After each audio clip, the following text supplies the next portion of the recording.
I am Ferdinand Marcos, and I am the President of the Republic of the Philippines. I stand today on behalf of 110 million Filipinos. Hi everyone, hello universe, it's me again. Shoutout sa inyo mga kababayan. Nakikita nyo yan mga best, another good news for everybody. Sabi ko sa inyo kakaiba si PBBM. Grabe, ang galing talaga niya mamuno. Sa totoo lang mga kababayan, taliwas doon sa mga sinasabi ng mga anti-Marcos. Grabe sabi po dito mga best ng bilyonaryo, Asia's rising star, Philippines poised for the faster growth in 2025-2026 despite global uncertainty, according to the Asian Development Bank. Goes. Grabe, di ba? Ang tindi nito sa kabila ng paninira nila kay Pangulong Marcos Jr. Ang kapalit guys bumubulusok yung blessing sa kanyang administration. Ganun pala yun. The more na inaalipusta ka, the more na dinadrag ka pababa, pero nakita mo ang Panginoon, yung katauhan ni PBM ay napakabait, hindi marunong makipag-away, laging humble, down to earth. Kaya ang Diyos talagang itinataas niya si PBBM sa pamamagitan ng ganito. Asia's rising star. Oh my goodness. Bigyan natin ng 20 years si PBBM. Tingnan nyo. Hindi lang rising star. Baka number 1 tayo sa buong mundo. Sayang galing itong Pangulo na ito Kung 6 years lang, sayang. Philippine poised for faster growth in 2025-2026 despite global uncertainty. Goes. Tapos yung survey ng Full Asia, ang baba ng survey ni Pangulong Marcos Jr. Sinong utuin nyo? Kami? Excuse me. Kayo lang mga uto-uto. Tapos si Sara ang taas. Ay, ng kwago talaga. Saan ka makakita? Siya walang ginagawa guys, kundi pa-travel na lang sa dahig. 'Di ba? Pa-selfie sa TikTok. Laging may presscon. Puro paninira ang mga DDS. Wala naman siyang ginagawa. Yun pang tumaas sa survey. Sinong lukuhin nyo? Niknik nyo. Utot nyo. 'Di ba? Tapos si PBBM na siyang pangulo na talagang solid yung kanyang pagtatrabaho. Nagbayad ng utang ng Pilipinas. Pinapalo up yung mga banyagang nag-invest. Ayan na nga, nag-invest na nga yung Asia Steel sa Candelaria, Quezon Province. Another investment, 30 billion plus. Grabe. Sa kayo makikita niyan. Tapos tuloy-tuloy pa yung ayuda niya. Anak ng kwago naman Tuloy-tuloy pa rin yung service chauffeur niya sa iba't ibang lugar. Siya na mismo ang nagdala ng job fair. Sa iba't ibang region. Tapos ang baba ng survey. Alam nyo, mga kababayan, hinahamon ko talaga ito si Pulse Asia. Mag-survey kami sa Kalya Survey. Oy, Pulse Asia, hamunin kita talaga. Tayo doon sa Kalya Survey. Tandaan nyo hindi mananalo ang Pangulo nyo pag walang boto ng NCR. Salitas survey ng mga Kalye survey ng mga vloggers. Kulilat si Sara Duterte. Yan ang pakatandaan nyo. Sobrang kulilat siya. Sa totoo lang. Dahil dito guys, para kompleto detalyado, basahin ko ito Asia's rising star, Philippines, poised for faster growth in 2025-2026 despite global uncertainty. Sabi ng Asian Development Bank bilyonaryo. 1 week ago nahuli ako, pero okay lang. Pero kailangan ko i-upload to. Alam mo naman, more in tayo dito good news yan, basahin po natin mga kababayan. Intindihin nyo Sabi po dito guys, the Philippines economy is set to expand by 6.0% in 2025. Goes. And 6.1% in 2026, driven by resilient domestic demand, continued infrastructure investment, and stable inflation according to the Asian Development Bank's latest forecast. Biro nyo yun? Totoo naman. bumabang inflation, dumami ang nagkakaroon ng maraming trabaho. Mga kababayan, alam po niyo yun dahil in-upload natin yan. Oh, ang Pangulong Pilipinas, sabi ko nga, nagbayad siya ng utang. Saan kayo makakita niyan? Tapos sa kabila ng lahat na sinasabi na maitim daw ang kulay ng Pilipinas. Kasi nga maitim ang budhi ni Sara Duterte at ni Amy Marcos. Oh, reflected yan doon sa pagkatao nila. Kasi sila lang ang naninira sa pamahalaan. Himbis tulungan ng Pangulo. Walang kakwenta-kwenta. Ha? Oh. Biro mo yan? Oh. And stable inflation. Ay, my goodness. Look naman, guys. Sa presyo ng bigas ngayon. Ang bumaba, mga bes. Tapos, ano ginawa ng gobyerno? Through NFA. Ang DA, nakipag-usap sa mga magsasaka.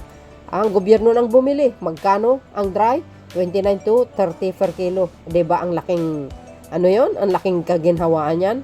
O pag hindi dry, 17 to 18 to 20. Panahon ni Digo, magkano? 11 to 13 lang. Ang baba. Actually, sa panahon ni Digo, mga kababayan, ang taas ng presyo ng bigas, 70, umabot tayo sa 70 per kilo. Lahat ng mga nangyari ngayon, sa totoo lang, minana ni PBBM yan. Mabuti ka mo, ang galing-galing ni Pangulong Marcos Jr. mamuno, gumagawa ng kaparaanan. Paano niya ipababa? Ay, nako, mga beswa. You see? Sabi ko sa inyo, ang dami nga nag-investment na hindi natin nalalaman. Magugulat na lang tayo. Tulad yan ng Steel Asia. Nag-investment na naman ng 30 billion. Diyan, saan? Doon na naman magpapatayo sa Quezon Province. Di kayo naloka. Tuloy. In its Asian Development Outlook, which is ang EDO April 25 report released Tuesday, the Multilateral Development Bank said the Philippines remains one of the Southeast Asia's top performing economies following 5.6% growth in 2024. You see guys. Tapos sasabihin nyo, mababa ang ang rating niya sa Pulse Asia. Hoy, Pulse Asia, tumigil-tigil ka ha. Hahamunin kita sa Kalye Survey, loko. Yan ang sinasabi nyo. Anong ibig yung sabihin? Lokohin nyo majority ng Pilipino. Huwag kami.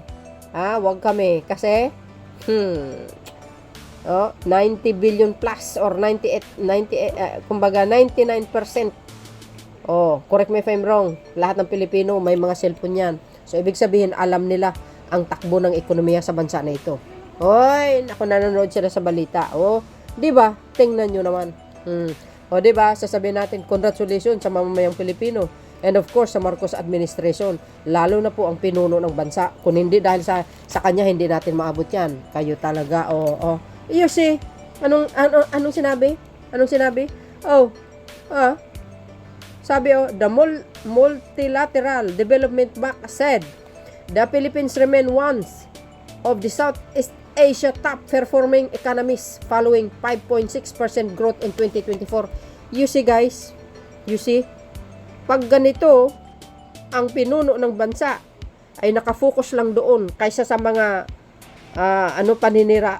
Nako po, wala siyang mapapala dyan. Kaya tama ang sinabi niya. Hindi niya pinapatulan talaga. Wala siyang pake. Who you? Di ba? Pag ito guys, pag tuloy-tuloy, ang paglago ng ekonomiya ng bansa, ng Pilipinas, sabi ko sa inyo dadagsain tayo ng mga investor dito. Ay, 100% yan. Pero marami tayong hindi naalalaman dahil ang mga banyagang nag-invest, guys, Ang iba on process kasi mahabang usapan yan. Proseso po yan. Siyempre, ang Pangulo, actually, maraming nag-invest mga kababayan na hindi pa napipirmahan ni Pangulong Marcos Jr. Ay nako, mga bes, sabi ko sa inyo, galing ng Pangulo. Sa totoo lang. Kasi tingnan nyo naman, lumalago tayo sa under the Marcos administration. Magaling kasi itong Pangulo na ito. Kaloka. The Philippines remains a bright. Matalino ang Pilipinas, guys. Bright. Bright spot in the Southeast Asian region. with robust private consumption and sustained investments, particularly on infrastructure. Tama yun. Continuing to fuel growth, said Ramatchandran, ADP Country Director for the Philippines. You see, mga bis, pagdating sa infrastructure, nako po, ang dami talagang na ipapatayo ng Marcos administration. Kaya sabi ko sa inyo, no, advice ko lang, para baka gusto nyong hanapin ang mga proyekto ni Pangulong Marcos Jr. Sabi ko nga, hindi 100% na may upload ko kasi marami po yan. Puntahan nyo yung DPWH, ang DOTR, puntahan nyo rin po yung lahat ng ahensya, yung mga nagagawa ng Pangulo, pati pagbabayad niya ng utang, nandoon lahat. O doon sa sa budget and treasury pala yun. O puntahan nyo po ang DSOD. Yan, tagagawa ng bahay. O saan pa? DOH, puntahan nyo doon. DSWD, tingnan nyo o ano ang nagagawa ng Marcos administration. Yan ang hirap sa inyo tamad kayo mag-research mga anti-Marcos ito, tuloy. However, the ADP warned that the announcement of new US tariff on April 2 could still affect global market sentiment and investment decision. That reports also flag geopolitical tension and climate-related risk as potential headwind. Nga kasi si Trump, no? Ay grabe yung tariff. Tinaas niya, guys, Correct me if I'm wrong, pero in fairness, dito sa atin, guys, hindi naman gaano kataas. So, pag sa ibang bansa, halimbawa, hindi na ako magbabanggit o ilang persento.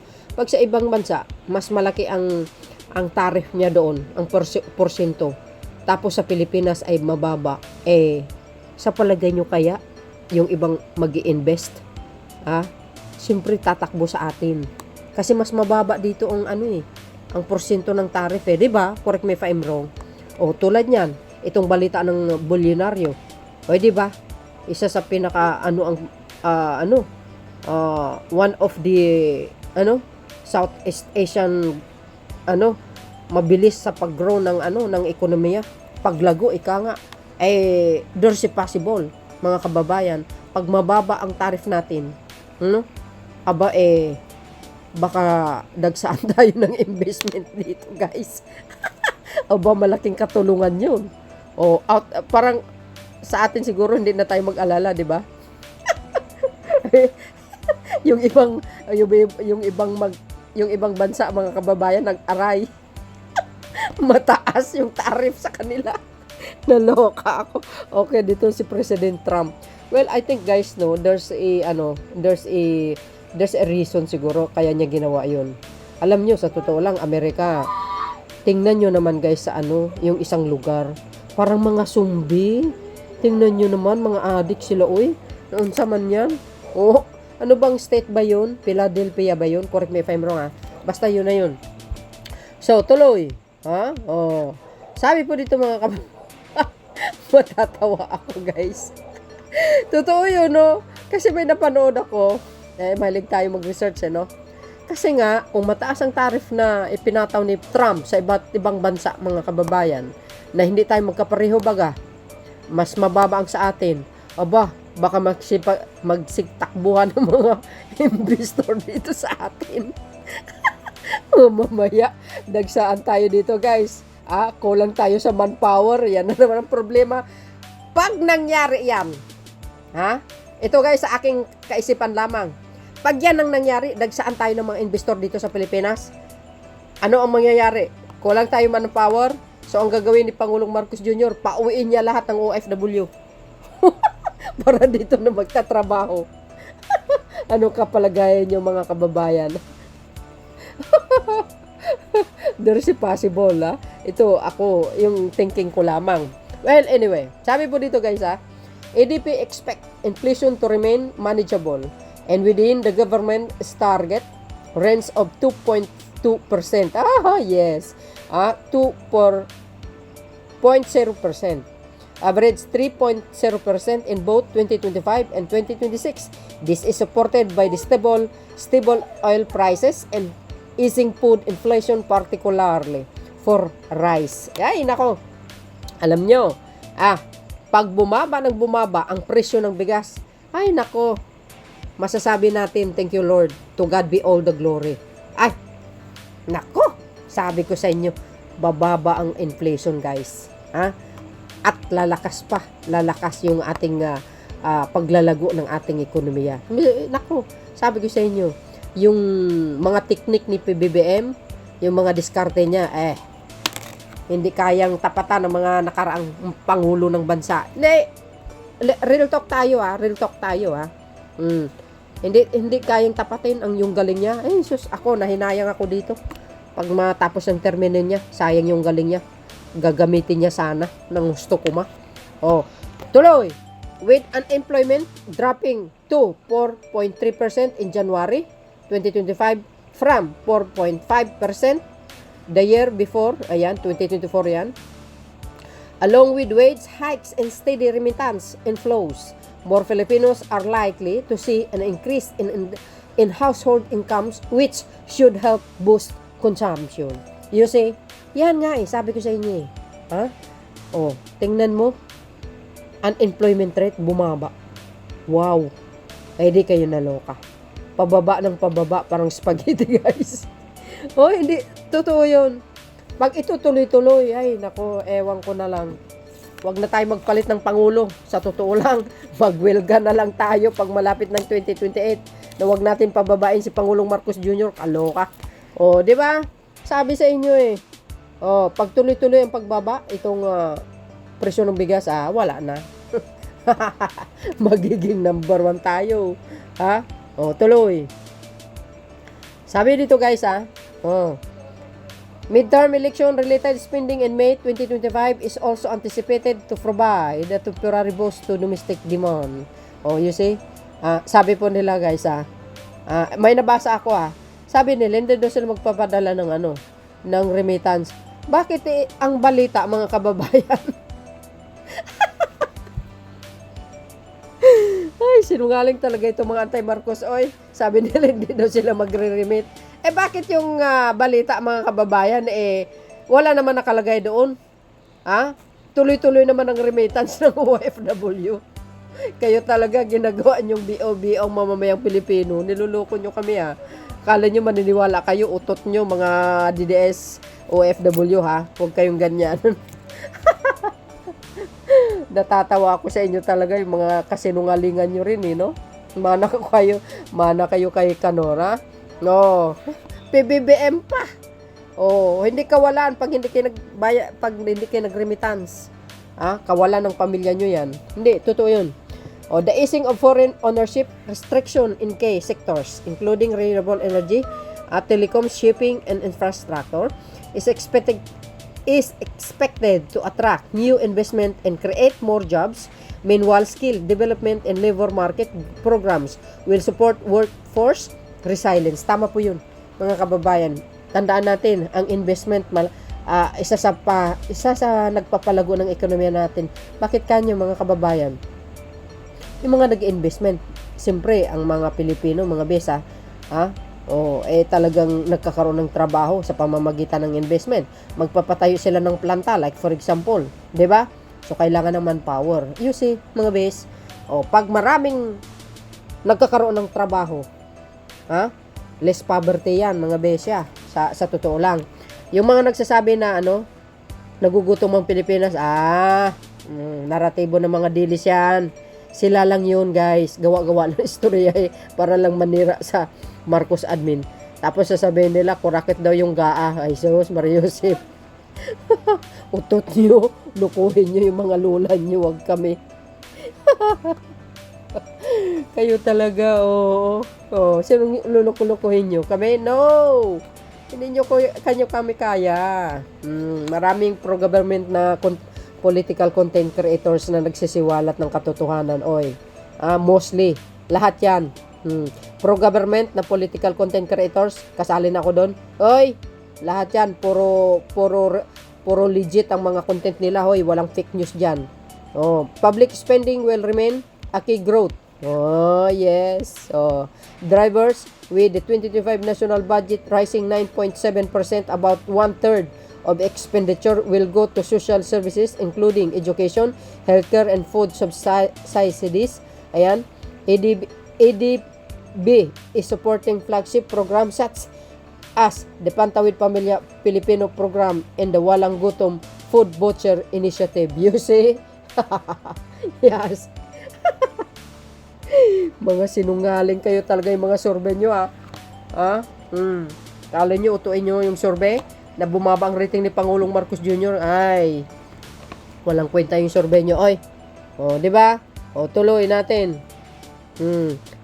Ay, maganda yung project ni Pangulong Marcos Jr. na walang gutong program. Food voucher, guys. Ah, ayan, o, walang gutong program. Ayan, o. O, ayan, o. O.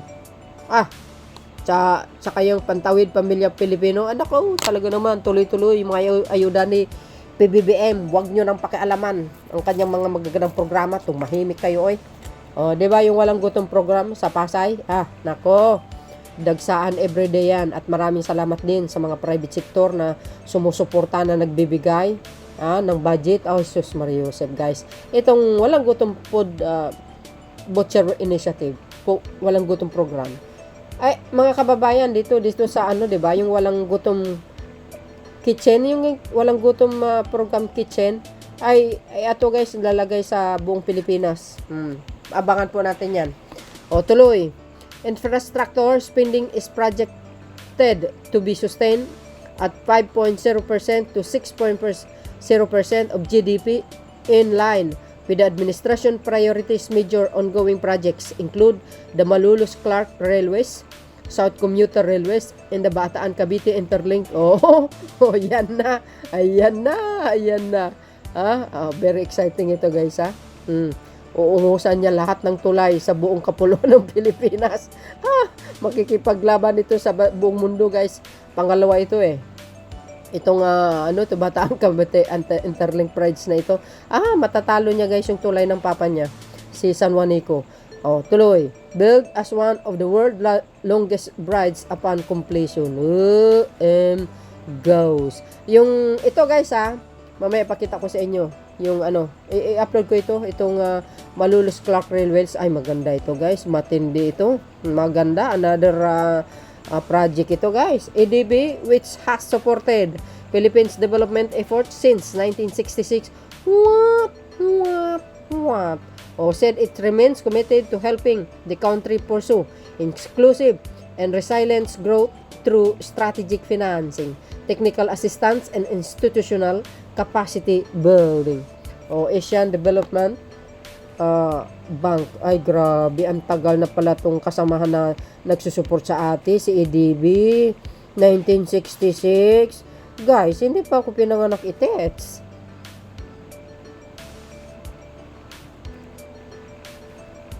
Oo, hindi pa ako pinanganak yan, mga kababayan. Kayo naman, ano nangyari?